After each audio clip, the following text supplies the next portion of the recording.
Eyes بن عمر ایک صحابی ہیں اور فتح مکہ والے سال ابھی تک حضرت ابو سفیان رضی اللہ تعالیٰ عنہ مسلمان نہیں ہوئے تھے.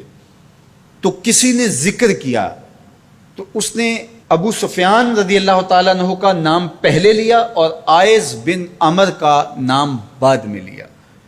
تو میرے اور آپ کے آقا و مولا ناراض ہو گئے اور فرمایا ایسا نہیں کرو گے، تم سردار ہیں قوم کے ابو سفیان اور یہ آئز ایک سادہ مسلمان ہیں، لیکن چونکہ یہ مسلمان ہیں لہذا نام لیتے ہوئے تم پہلے اس کا نام لو گے. اقبال کہتا ہے کہ قطرائے آب وضو کمبرے خوب تر از خون ناب کیسرے، کہ حضرت علی رضی اللہ تعالیٰ عنہ کے در کا غلام کمبر رضی اللہ تعالیٰ عنہ جب وضو کرتے ہیں اور ان کے وضو کے پانی سے جو قطرے گرتے ہیں وہ اس دور کی سپر طاقت سلطنت روم کا شہنشاہ کیسر، کہا کیسر کے خون سے وہ قطرائے وضو زیادہ قیمتی ہے جو محمد عربی کے غلام کے بدن کو چھو کے گزرتا ہے. تو اسلام کی ایک اپنی انوکھی شان ہے، اسلام کا ایک اپنا مزاج ہے. لیکن مانوسیت تحریک نے ایک نعرہ بلند کیا 14ویں صدی کے آغاز میں کہ وحدت ادیان کے ذریعے سے لوگوں کو قریب کیا جائے، اور ان کا مقصد کیا تھا کہ مسلمانوں کو تذبذب کے اندر مبتلا کیا جائے.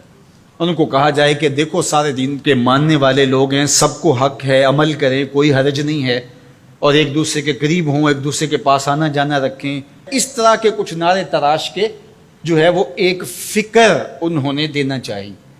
اور یہ فکر 14ویں صدی کے آغاز میں ہی نہیں تھی بلکہ 14 صدیاں قبل کفار مکہ نے بھی حضور کی بارگاہ میں حاضر ہو کے کہا کہ 1 سال ہمارے بتوں کی آپ عبادت کر لیا کریں اور 1 سال آپ کے معبود کی ہم عبادت کر لیا کریں گے. اس کا فائدہ یہ ہوگا کہ اگر آپ کا دین سچا ہوا تو ہمیں فائدہ ہو جائے گا، ہماری آخرت اچھی ہو جائے گی، اور اگر ہمارا دین سچا ہوا تو آپ کا کام بن جائے گا. باہمی مناقشت، لڑائیاں، الجھاؤ یہ بھی نہیں ہوگا، دونوں کا فائدہ ہو جائے گا. جب انہوں نے یہ پیشکش حضور سے کی تو حضور کے سینہ اطہر پہ سورہ الکافرون کا نزول ہوا.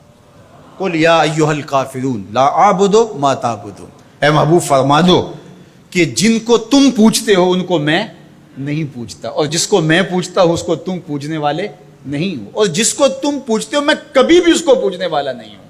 لکم دینکم ولی دین، تمہارا دین تمہارے ساتھ، میرا دین میرے ساتھ. تو یہ ایک الگ تشخص ہے میرے اور آپ کے آقا و مولا کے سینے پہ اتاری گئی صورت کے ذریعے سے جو واضح کیا گیا. ہر دور کے اندر ایسا ہوا، لیکن میں نے عرض کیا کہ 14ویں صدی کے اندر خاص طور پہ اس کا ڈور ڈالا گیا، اور اس وقت سے یہ تحریکیں چل رہی ہیں. اور بڑے بڑے نام ہیں، ان میں سے کچھ نام آپ بھی جانتے ہیں جو نادیدہ یا دیدہ طور پہ اس فلسفے کے زیر اثر آئے اور انہوں نے یہ تبلیغ شروع کر دی جو اسلام کی بنیادی فکر کے منافی ہے. گزشتہ دنوں پاکستان کی قومی اسمبلی کے اندر ایک مندر کی تعمیر کے حوالے سے جب بات چلی تو ایک صاحب نے کہا کہ کسی دین پر کوئی برتری حاصل نہیں ہے کہ میں مغرب میں ایک گرجا گھر میں نماز پڑھی ہے اور انہوں نے مجھے اجازت دی ہے. وہ تو چرچ فروخت کر دیتے ہیں تو آپ مسجد فروخت کر دیں گے؟ وہ اپنا دین ترک کر چکے ہیں، وہ تو ان کی خواہشات کا مجموعہ ہے، تحریف راہ پا چکی ہے، اور انہوں نے ان خواہشات کے نتیجے میں جو مل بیٹھ کے فیصلہ کر لے اس میں وہ اپنی عبادت گاہ کو بیچ دیتے ہیں. تو کیا ہم اپنی عبادت گاہ کو بیچ سکتے ہیں؟ ہم کہتے ہیں جی وہ دیتے ہیں تو ہم بھی دے دیں. یہ کیا بات ہوئی؟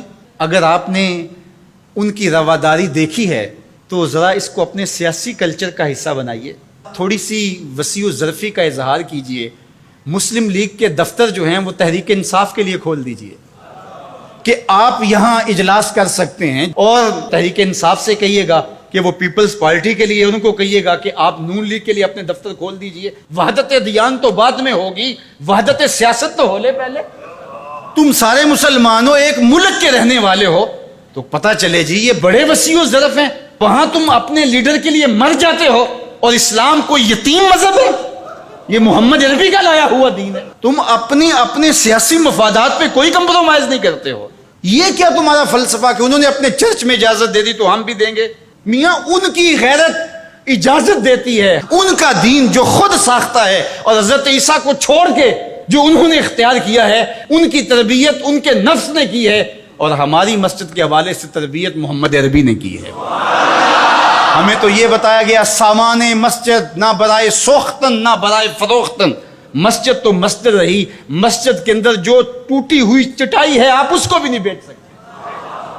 باقی وہ آپ کے لیے یا دو چرچ کھول رہے ہیں اور کہیں کہ وہاں نماز پڑھیں اور آئیں، وہاں میں آپ کو اجازت دیتے ہیں۔ میں آپ کو ایک پیشکش کرتا ہوں کہ انہیں کہیں کہ تم بڑے وسیع ظرف ہو مگر بہت کشادہ ذہن ہے، تو ہمیں مسجد کرتبہ میں نماز پڑھنے دیں۔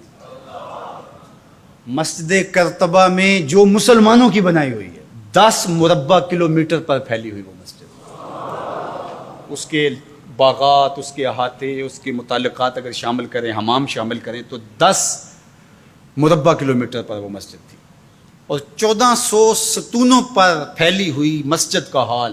اللہ اکبر، جب رات ہوتی تو اس زمانے کے اندر 7,500 مشعلیں اس مسجد میں چراغاں کرتی، 30 فٹ اونچا اس کا چھت ہے، اور آج بھی وہ دیکھنے کے قابل ہے۔ اقبال نے بے ساختہ وہاں جا کے کہا تھا کہ تیرا وجود مردان خدا کی دلیل، جنہوں نے بنایا ہے پتہ چلتا ہے کوئی تھا، تیرا وجود مردان خدا کی دلیل، وہ بھی جلیل و جمیل تو بھی جلیل و جمیل، وہ بھی جلیل و جمیل تو بھی جلیل و جمیل، تیرے ستون بے شمار تیری بنا پائیدار، شام کے صحرا میں جیسے ہجوم نخیل۔ تو وہ مسلمانوں نے بنائی ہوئی، 800 سال مسلمانوں نے اندلس میں حکمرانی کی، اب وہ مسجد مسلمانوں کی تعمیر کردہ وہاں موجود ہے اور گرجا گھر میں تبدیل کر دی گئی ہے۔ 2008 میں مقامی مسلمانوں نے پوپ کو درخواست دی کہ جس رواداری کی، مذہبی رواداری کی آپ بات کرتے ہیں، اس رواداری کو قائم کرنے کے لیے ایسا کیا جائے کہ ہمیں بھی اس مسجد میں نماز پڑھنے کی اجازت دی جائے۔ یہاں گرجا گھر ہے، تصویریں لگی ہوئی ہیں، اور وہ آ کے عبادت کرتے ہیں عیسائی، تو ہم بھی ایک گوشے میں عبادت کر لیا کریں۔ مغرب جس رواداری کا پرچار کرتا ہے اس کا عملی ظہور ہو جائے، لیکن پذیرائی نہیں بخشی گئی۔ کہاں گئے وسیع و ظرف؟ تم کہتے ہو گرجوں میں نماز پڑھنے دیتے ہیں، تو وہاں 2 رکعت پڑھ کے دیکھا۔